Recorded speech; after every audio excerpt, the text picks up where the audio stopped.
खबर है, सरकारी विद्यालयों में 8वीं कक्षा तक के बच्चों का होगा ओपन बुक एग्जाम। दोस्तों, कक्षा 1 से 8 तक में पढ़ने वाले राज्य के सरकारी विद्यालयों के छात्रों का मूल्यांकन ओपन बुक एग्जाम के आधार पर होगा। आपको बता दें कि कक्षा 1 से 8 तक में पढ़ने वाले लगभग 40 लाख बच्चों का मध्यावधि मूल्यांकन किया जाएगा। मूल्यांकन की प्रक्रिया 15 जनवरी से शुरू होगी। मूल्यांकन के लिए प्रश्न पत्र बच्चों के घर तक पहुंचाया जाएगा। जी हां, आपको बता दें कि प्रश्न पत्र वितरण के लिए शिक्षकों के पास 2 सप्ताह का समय होगा। इसके बाद छात्रों को प्रश्न पत्र लिखने के लिए 7 दिन दिए जाएंगे। इसके बाद शिक्षक इसका मूल्यांकन करेंगे। खबर है, स्वास्थ्य मंत्री श्री बन्ना गुप्ता स्वयं वैक्सीन लेकर करेंगे टीकाकरण अभियान का शुभारंभ। दोस्तों, झारखंड के स्वास्थ्य मंत्री श्री बन्ना गुप्ता स्वयं टीका लगवाकर टीकाकरण अभियान की शुरुआत करेंगे। उन्होंने कोरोना महामारी के खिलाफ शुरू हो रहे टीकाकरण अभियान से नहीं डरने की सलाह दी है। स्वास्थ्य मंत्री ने कहा कि टीकाकरण अभियान का शुभारंभ हेल्थ वर्कर्स से होगी और उनकी टीम का कप्तान होने के नाते वे पहला टीका लेकर इसकी शुरुआत करेंगे। उन्होंने कहा कि वैक्सीन की पहली खेप झारखंड पहुंच गई है। टीकाकरण के लिए 1,62,000 डोज झारखंड को प्राप्त हुई है। शुरुआती दौर में झारखंड के 1,31,000 स्वास्थ्य कर्मियों को वैक्सीन दिया जाएगा। खबर है, पूर्व मुख्यमंत्री बाबूलाल मरांडी को सुप्रीम कोर्ट ने दी राहत। दोस्तों, सुप्रीम कोर्ट ने झारखंड के पूर्व मुख्यमंत्री व विधानसभा में भाजपा के नेता विपक्ष बाबूलाल मरांडी को मंगलवार को दल बदल विरोधी कार्रवाई के मामले में राहत दे दी। शीर्ष अदालत ने मरांडी के खिलाफ दल बदल विरोधी कार्रवाई पर हाईकोर्ट की तरफ से लगाई गई अंतरिम रोक को चुनौती देने वाली झारखंड विधानसभा के अध्यक्ष रविंद्रनाथ महतो की याचिका खारिज कर दी। आपको बता दें कि चीफ जस्टिस S.A. बोबड़े की अध्यक्षता वाली पीठ ने कहा कि इस मामले पर हाईकोर्ट में बुधवार को निर्णायक सुनवाई होनी है। ऐसे में वह विधानसभा स्पीकर की तरफ से दाखिल याचिका पर सुनवाई नहीं कर सकती। खबर है, राज्यों से सुप्रीम कोर्ट ने कहा 31 जनवरी तक आंगनबाड़ी खोलने पर लें निर्णय। दोस्तों, देश के सर्वोच्च न्यायालय ने सभी राज्यों और केंद्र शासित प्रदेशों को आंगनबाड़ी सेवाएं शुरू करने के लिए एक आदेश जारी किया है। आपको बता दें कि आदेश में सुप्रीम कोर्ट ने कहा कि सभी राज्य और केंद्र शासित प्रदेश 31 जनवरी तक आंगनबाड़ी सेवाएं शुरू करने को लेकर निर्णय लें।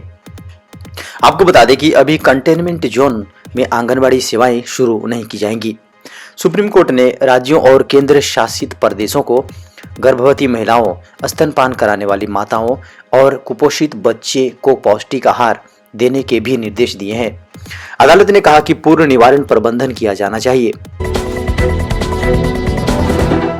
खबर है, गाय के गोबर से बना प्राकृतिक पेंट हुआ लॉन्च। दोस्तों, भारत में गाय के प्रति लोगों की काफी अधिक आस्था है। इसे भगवान का दर्जा दिया गया है। आपको बता दें कि गाय के दूध के चमत्कारी फायदे सबको पता है, लेकिन आपको गाय के गोबर के बारे में एक बेहद हैरान करने वाली बात बता रहे हैं।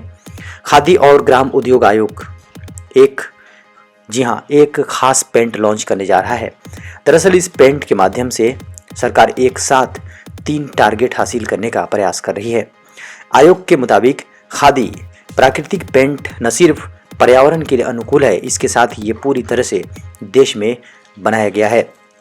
इसकी सबसे बड़ी उपलब्धि यह है कि प्रोडक्ट की बिक्री से सीधे किसानों की इनकम में काफ़ी बढ़ोतरी होगी।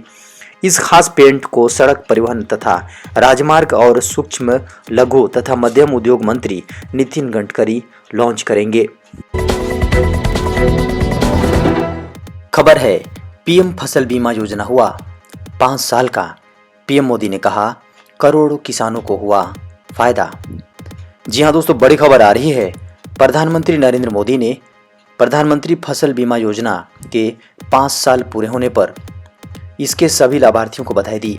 किसानों को समृद्ध करने की दिशा में मोदी सरकार की इस महत्वाकांक्षी योजना को 13 जनवरी 2016 को लागू किया गया था। योजना के तहत किसान के योगदान के अलावा अतिरिक्त प्रीमियम का भार केंद्र और राज्य सरकारें समान रूप से सहायता के रूप में उठाती हैं। पूर्वोत्तर राज्यों में 90% प्रीमियम सहायता केंद्र सरकार देती है।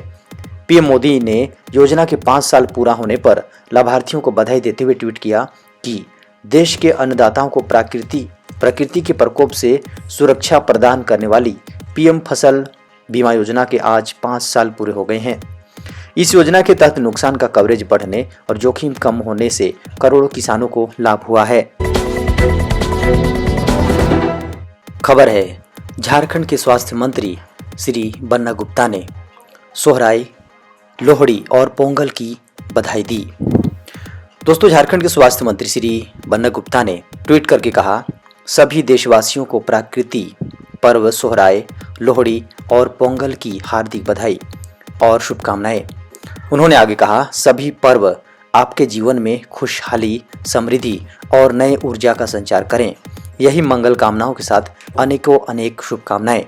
दोस्तों, उन्होंने यह शुभकामनाएं ट्विटर के माध्यम से दी। खबर है, शुरू हुई भारत बायोटेक की कोवैक्सीन की भी डिलीवरी। दोस्तों, सीरम इंस्टीट्यूट की कोविशील्ड के एक दिन बाद भारत बायोटेक की कोवैक्सीन की भी डिलीवरी शुरू हो गई है। कोवैक्सीन की पहली खेप बुधवार सुबह 6:40 में एयर इंडिया की फ्लाइट से हैदराबाद से दिल्ली भेजी गई। दिल्ली के अलावा बेंगलुरु, चेन्नई, पटना, जयपुर और लखनऊ के लिए भी कोवैक्सीन भेजी गई।